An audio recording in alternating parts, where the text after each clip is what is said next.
Time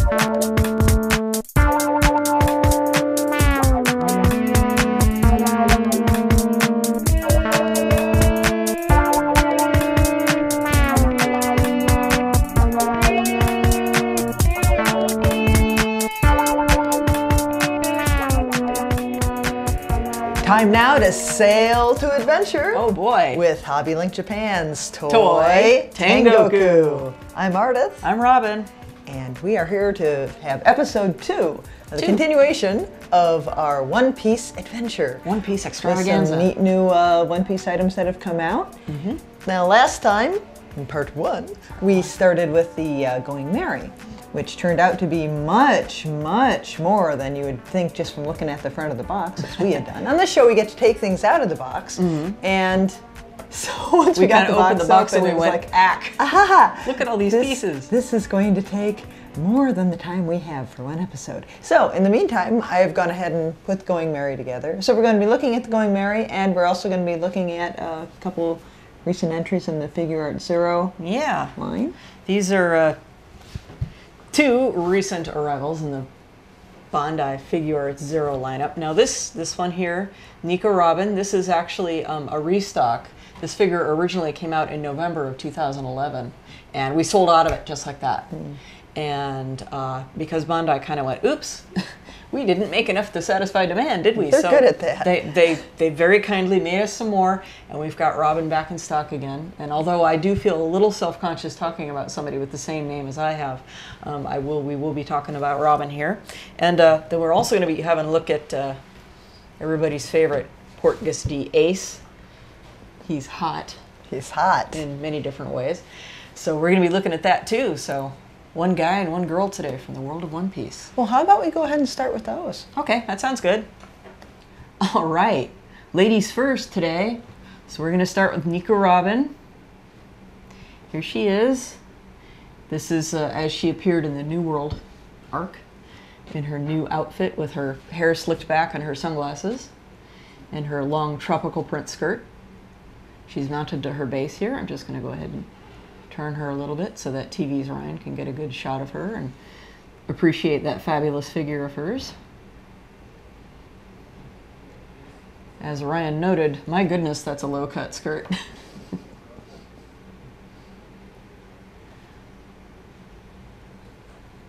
So, nicely detailed, well painted. Doesn't take up a whole lot of room, as you can see. I mean, you know, this is like, what, about 7 inches tall? Comes with this nice low profile base that has her skull and crossbones emblem on it, which you can't see real good because she's standing on it. She also comes with this item, which, if I understand it properly, if you don't want to display her using this space, you can sort of attach this to one of her ankles and it'll help her stand up so that you don't need to use the space if you don't want to. Would that go on her ankles, or would you put like the hem of the skirt? Oh, you're right. I think you would put the hem of the skirt on there. And she's got high heels on, so yeah, you're going to need something if you don't want the base. So she does have holes in the bottoms of her shoes, and there's pegs in the base, so just sort of attach her to the pegs, and that holds her pretty securely to the base. But if you didn't want to use the base, you could use that, which is kind of cool, because for those of you that really don't have a whole lot of room on your collection shelf, that would be me, then you're going to want to go with the lower profile type of support base. So that's Robin, and she's pretty fantastic, if I do say so myself. And, you know, since my own name is Robin. And no, I was not named after her. Sorry. You don't have 47 arms that can No, you know, stick that's out one of your thing. hand. That's one thing. I kind of wish the figure had a display option with a bunch of different arms, because that's her, you know, that's her ability. But they didn't do that. But that's cool. Maybe at some point in the future, maybe they'll bring out a figure like that. Maybe they'll do a different version. Yeah, that would be cool. That would be very cool. All right, let's have a look at Ace's box here. I like this box because it's shiny. Shiny. It's very shiny. I tell you what, this just came in yesterday. Oh, wow, really? And here's this shiny thing, and it's like, oh, whoa, wow. Shiny. Attracted me to it right away. The neat thing about this line is that they're really detailed, and they're a good size. They're a smaller size. They take up a lot less shelf space than the Portraits of Pirates. Yeah, those Portraits of Pirates they're wonderful, but you know, if you don't have a lot of room, sometimes it can be an issue. I got to admit, when Bandai first started doing these, the one-piece ones in the Figuarts Zero line, I'm like, why? Because, you know, there's portraits of pirates, and they're really, really nice. They're excellent. Why would Bandai even be trying this against that line? But, you know, they're doing things that it's a much smaller scale, but they're every bit as nice. And they're a better, they're slightly lower price too, which is helpful also, I think. And it's so cool because they do show. I don't think they show it on this one. On some of the boxes, they have like a photo of like a whole bunch of the figures all lined up together, and that's great if you can display a whole bunch of them. And these are small enough that you could display a whole bunch of them and not too terrible on shelf space. So anyway, Ace comes in this nice shiny box, nice shiny silver metallic box with some great photography, showing off the figure and showing him facing off against his mortal enemy. So this will be neat. I'm looking forward to getting this one out of the box. I always say that, but it's true. And now, here's Ace. He's hot. He is hot. I was going to say you could invite him to the barbecue, but he couldn't actually be the barbecue. He could supply his own gas. I knew you were going to say that. I knew you were going to say that. So check this out. So Ace's ability is, you know, the ability to use fire. Mero, mero. And check this out. He is seriously on fire. Wow, that's neat. Look at this deal. He's got a crazy little pouch strapped to his leg. And this is that's a hallmark of this line, is that they're very detailed. I like how his necklace is kind of it's flying out in the air. Yeah, we're gonna get to see that in a minute here as I rotate him back around. And I love the sculpting on the flames and the fact that they're cast in like a translucent, multicolored orange and red and yellow plastic, so it really does look flamey and fiery and stuff. This is obviously a little more flamboyant of a figure, pun unintended, than the Robin figure. He comes with an additional head in case you like to display him with a slightly different facial expression. We've got the open mouth smirk and the closed mouth smirk, or the smirk with teeth and the smirk without teeth, as you like. And just like Robin does, he also comes with a lower profile stand. And I checked the instructions. One of his ankles does back into this. So in case you want to display him without this base that has, again, his own skull and crossbones on it, you can use this little plastic gizmo here. And now, presenting the Going Merry. Time to go to the Going Merry. There she is. That's fantastic. This is after she's, you know, had the masts put in, you know, the flags put on. Then you need to string it with these. You don't. These aren't individual strings. They're pieces that you hook onto. But they're also. I guess this would be PVC. It's a floppy kind of plastic, and they have little knobbies on the end that you stick into holes in various strategic places to create the rigging. So probably a little easier to apply the rigging to this than it was to that model of the Viking ship my dad had when I was a little kid that had like real thread on it for the ropes. Yeah, what I found very useful was angled tweezers, because for some of these you need to be able to put them, it's really difficult to reach in between the railing. You have to poke them in between the railings there. And so being able to use the angled tweezers helped a lot. And have her on display. They're probably going to, because there is some tension on there, they're probably going to pop out after a while. So good to have angled tweezers on hand too. But this is the Chogokin Going Merry. She's not entirely Chogokin, but she's got some die cast within the body of the ship. The cannon is die cast, and you also get another cannon too, and it is die cast. Wow. And I believe the anchor is die cast. It's got some heft to it. Inside, now you can lift off this part and this part of the deck and this part of the deck. And inside there's a little turny jobby where you can raise and lower the anchor. Wow. Aye. And then in the back, you can lift it off, and there's, what would you call it? It controls the rudder. And it has Mary's head on it, a little mini Mary's head, and you can... You know, I should know what that is. The tiller. The tiller. That's called the tiller. It controls the rudder. Oh, you know what? It's here. This is their tangerine trees.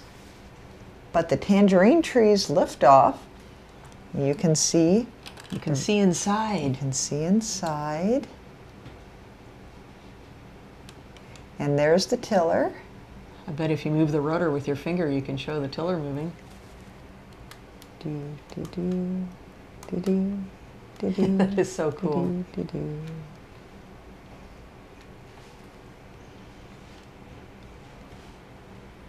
So when you're putting it together, you need to be careful to set this in a certain way so that the tiller will The work. parts align. Right, yeah. And the trees come off. Can you hold it for a minute? Certainly. Thanks. Oh, that's heavier than you'd think. Yeah, everything just pops together. Just like on a real ship. Yeah, it does have a good heft. Yeah, yeah. As it should, as it's Chogokin. Yeah. And it has action features too, which make it even more awesome. So there are 3 different versions.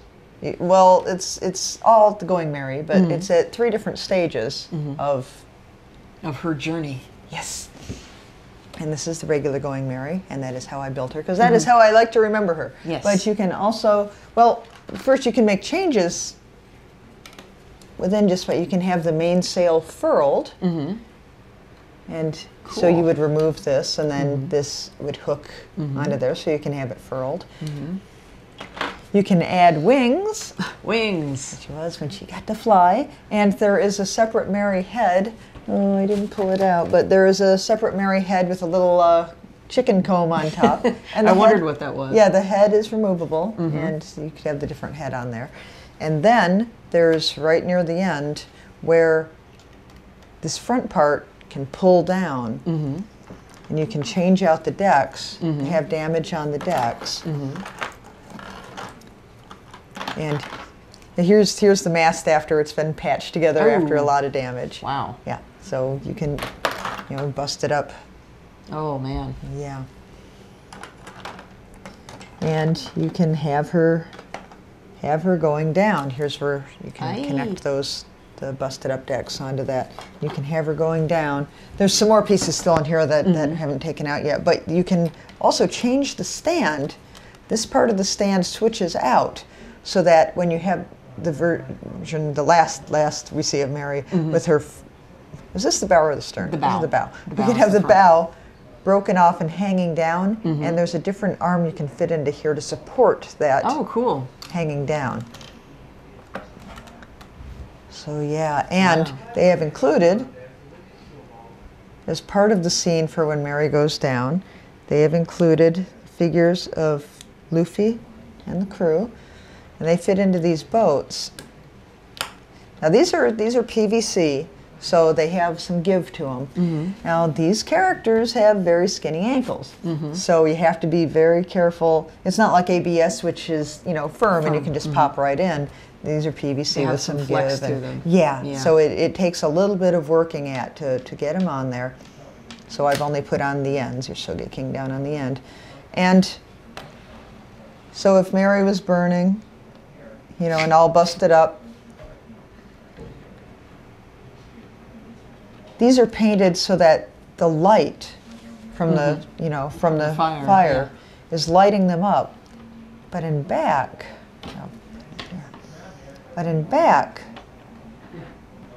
they're in shadow. Yeah, that's a Because the neat light is touch. striking. That's a really neat touch. Yeah, so like here's Frankie, and this is V if he's facing the fire, and then in back is in shadow. I like the base too with the waves. Isn't that That's really neat? cool. Yeah. And here's where you would fit their feet in there. And make a very moving display. This is really neat. It's really cool. Yeah. I am very, very pleased. Going Merry is, I got to ride the Going Merry. Did you? Yeah, for 3 years in Tokyo during summer vacation, they had it was like what would you call it? It would be like a water taxi, I think they called it, but it had a lot built onto it to look like the Going Merry. Cool. Yeah, and for 3 years, they would have cruises. This would be all through from about the middle of July through the end of August. This would be like 2003, 2004, 2005 in Tokyo Bay, out in Odaiba. And you could go out for like a 40-minute cruise. Wow. And they had figures of the characters, like life-size fiberglass figures up here, and then some around the back. Mm-hmm. And you could just go all over the ship. Wow. They had, each of the years they had different displays. Mm-hmm. They had a life-size ride on Karu the first year. Oh, I was so happy I got to sit on Karu. Wow. And they had One Piece music. Did they have like a stamp rally for the kids? The first year they had a stamp rally. Mm-hmm. They sure did. And but different exhibits, like Bandai sponsored a lot of the exhibits. Mm-hmm. So a lot of the upcoming Bandai merchandise, they would have like one of the rooms in there. You could see the new things coming out. I know in some of the pictures you took, I saw that they had like gashapon machines all over the place. Yeah, yeah, they did. Wow. And probably a feature not present on the real Going Merry, but that's okay. The last year, they had scenes set up where you could have your picture taken with, these were cardboard cutouts, big foam core cutouts of the characters, like from memorable scenes in there, and then you could get into the scene with them. And go, ah. Yeah, it was cool. It was something. So, but when you're out there, I went, the last 2 years of it, I did it at night because, you know, it was neat during the day the first year, but at night, you're in Odaiba, and they have all kinds of really outre designed buildings on Odaiba, and to see all their lights at night. Yeah.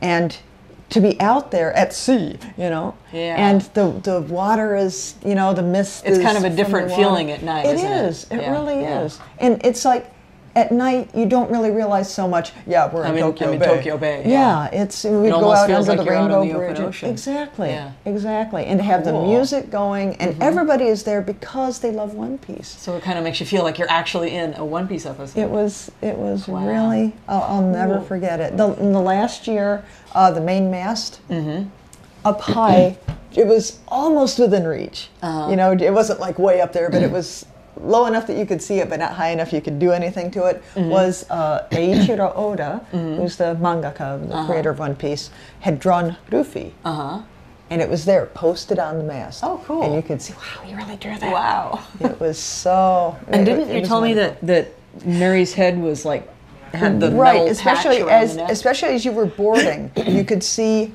on the body of the ship, they had recreated, like if Mary took damage in one area, and in the manga there was a metal patch put on the ship, that was there on this Mary that you could ride. Cool. And so every year, and then by the end she had the metal around her neck to hold the head on, and wow, it was just cool. It's one of my fondest memories here. Wow, it was so wonderful. Great time to be a One Piece fan. And the series is, you know, heading for the end. The end's not quite in sight, but you know, things are starting to wind down, wrapping up. So, but it's been going for over 10 years, right? Oh yeah, yeah. So it's been an incredible. And now they have the Thousand Sunny. You know, now they have the Thousand Sunny. But the Going Merry, if you've been following One Piece, you know, for all these years. And especially for me, because I got to ride the recreation of the Going Merry. But just having this is a really, really classy. It is. And you know, there is the small, like Bon Presto brought out the smaller one, and it's you know, it's a little game prize item. That came out a couple of years ago, and I've had that for a while, and I got it because you know I love the Going Merry, and that was nice to have. But when this was coming out, I'm like, wow, it costs several times what the game prize item does, but do I want that? Yes. And I'm glad I did it, because this is really... That is really amazing. If you're a One Piece fan, this is it. A lot of memories ride on her. And she'll bring them back to you too. Highly, highly recommended. This is Bandai's Chogokin Going Merry. Came out a couple weeks ago. It's in stock now at HobbyLink Japan. Have we got questions? We do have questions. Oh boy. Let's get to them. My favorite part of the show. ALX Kid 21 says, I'd love to see the Figma Link Zelda figure and D-Art's upcoming Terry Bogard. I think that Link Figma is going to be wonderful. So yeah, I'd love to see that, but that doesn't come out for a while. It doesn't come out until October. That's October, right? So yeah, we can definitely make a note of that and bring him on as a special guest. Yeah, that'd be lots of fun. The Terry Bogard is slated for November release, so we'll have Terry Bogard. Terry Bogard, wow. Yeah, I'm used to D-Arts being like, I don't think of them as, connected to human figures, but yeah, they're doing it. There you go. Okay, so thanks for those suggestions. If anyone else has suggestions too, let us know. Yeah, please do. All right. The Acer 213 asks, is the PM Yoko figure going to be restocked? Now that's Sega's, we say PM, but that's short for premium. So that's Sega's premium figure. Is that the one of Buta hanging onto her bra? Yeah, that's the one of Buta doing naughty things to her brassiere, her bikini top. No, sorry. The thing with those game prize items is they don't make many of them. And, if people knew they were going to be around forever, they'd say, oh, I'm not going to play that game right now. I'll come back in a couple weeks, and maybe it'll be easier to win in the game after that. They only, they make a run of them. After that, they're gone. Yeah. This creates a kind of urgency about it to try to win them in the game prize centers where that's their intended That's their primary market. But the ones we get, once we have them, that's it pretty much. We're probably never going to get absolutely. Get them so when you see a game prize item that you want, really, you order gotta it as go fast for as it. you can. Yeah. And the good thing is most of them are pretty inexpensive. So yeah, serious. Yeah. And some of them are really nice for the amount of money. That Yoko figure was nice. Yeah, she was pretty amazing. Yeah. Little boot type one. Well, there's a lot, especially if you see a premium one. If it says PM, that means premium, and that's got a little extra. Bon Presto calls their version of that the SQ, the special quality. Yeah. And they've done some pretty incredible stuff in that line too. So. Okay. Now, Neon Wave 1 has a comment, and this is in regards to our episode 24, which is our Dinosaur-orama. That's right. And he says, I'm sad there weren't any Brachiosauruses. He says, it's my favorite dinosaur along with the pterodactyl. Yeah, no Brachiosauruses. Yeah, I'm really They're sorry. not quite flashy enough. I mean, I think the T-Rexes and the Allosauruses and the Melankumas, they all have all those teeth and claws and stuff. I'm glad the Triceratopses get some of them. No, I have not seen much Styracosauruses. I'm kind of partial to Styracosauruses myself. I was at Wonder Festival a couple days ago, and I shot some pictures there were various places that had dinosaurs, and so I'm, shooting all the dinosaurs. Yay, dinosaurs. Yeah, I said, okay, well, I'm at Wonder Festival. I'm going to take some pictures for, HobbyLink here. So I shot, 300 some photos, but I start off and I'm taking pictures. I'm like, dinosaurs, yeah. Oh yeah, interesting little animals, yeah. Oh, here's some cute guys, yeah. And I'm like, oh, well, I guess I should shoot some of the girly figures too. So after that, I started shooting girly figures. But anyway, so I'm looking for the dinosaurs. The point of this was saying, I didn't even see any Brachiosauruses there. Yeah. Wow. Yeah, I don't know whether it's the size, because those are humongous. And I don't know whether it's the size that makes it difficult to cast, or they have some technical problems doing that big, long neck. Hey, dinosaur figure companies. We'd like to see a Brachiosaurus or 2 or 3, so there you go. There's a suggestion for you. Yeah. And Rebel Tech, make a sleeve stack. And while we're at it, we're going to have write-in campaigns, Brachiosaurus, and Rebel Tech has to do a sleeve stack. And added to that, we can tie this into Al's comment. Al left us a comment, and he said, a write-in campaign for a Motoko Kusanagi figure in Yamato's Neuromancer line sounds like a super idea. I'd be on board for that. So that's number 3. Motoko Kusanagi for right in Yamato's Neuromancer. That's right. We will pester them and pepper them with requests. Yeah. All right. Thanks for your comments. And we still are taking suggestions of what to show on the show. Raymond Chen has a request, and he says he would like to see the robot Damashi. He says, if you're doing robot Damashi of classic anime characters, I would like to see Doraemon. And preferable along with SH Figuarts Nobita Nobi. Yeah. They go together well. Yeah, absolutely. Doraemon, the blue robot cat, and poor hapless Nobita Nobi. Lazy. Yeah, lazy. Worthless Nobita Nobi. I almost said a naughty word. But yeah, they make a great pair. I think they were intended to be displayed together. Yeah, I think so. Of course, they were sold separately. Of course. And Doraemon is currently in stock, but Nobita Nobi is the popular kid. He is not in stock. Oh. So as soon as we can put the two of them together, which with luck will be soon, we will do that. Yeah, that'd be great. Take a look. Yay. All right. And we have one more comment, and this was really interesting, and I like. Well, let me go ahead and read it. Balgus82 writes and says, I've always, and he's probably speaking for a lot of people here.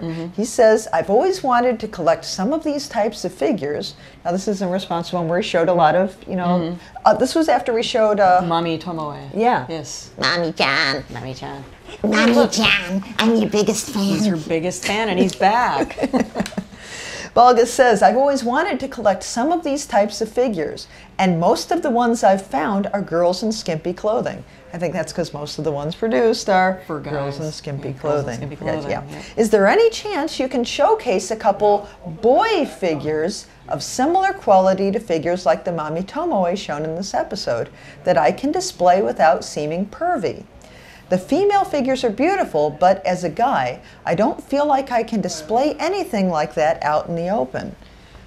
Well, I can see that. I mean, you may not want to see your parents if you're at home, or your friends. Your family. See, Yeah. I think some of these figures are produced for private enjoyment. Ryan just made an amazing noise. We made TV's Ryan snicker. Awesome. And he's blushing. Oh, that's cute. So if you have a girlfriend.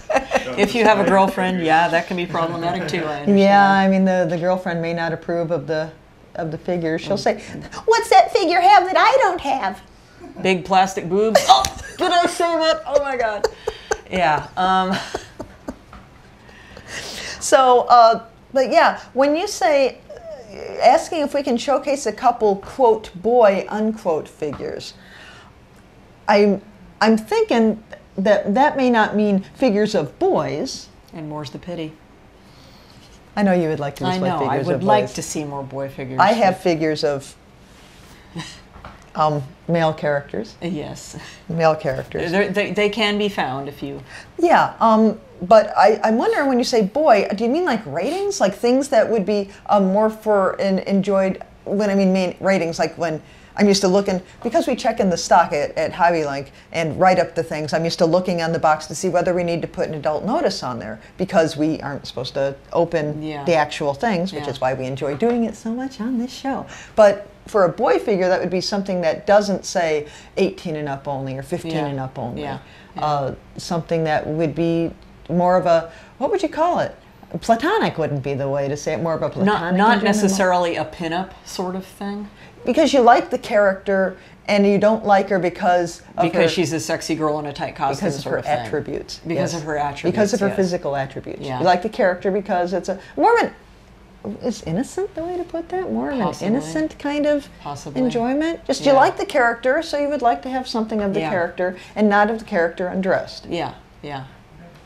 And I guess that just about wraps it up for this episode, I don't know what huh? more we can say. I think so. So next time we'll have to, we'll bring you something good too. This concludes our exciting two-parter on One Piece. Yes. So thanks a lot for watching. And please keep watching. Keep leaving us comments. We love it. If you have any questions, let us know. Questions, we'll be suggestions. glad to try to answer. Please do. So I think that'll do it for now. I think so. So thanks a lot for watching, and thanks for letting me do the One Piece thing. Yay. You too. All right, so we will see you next time. Next time On Toy Tengoku.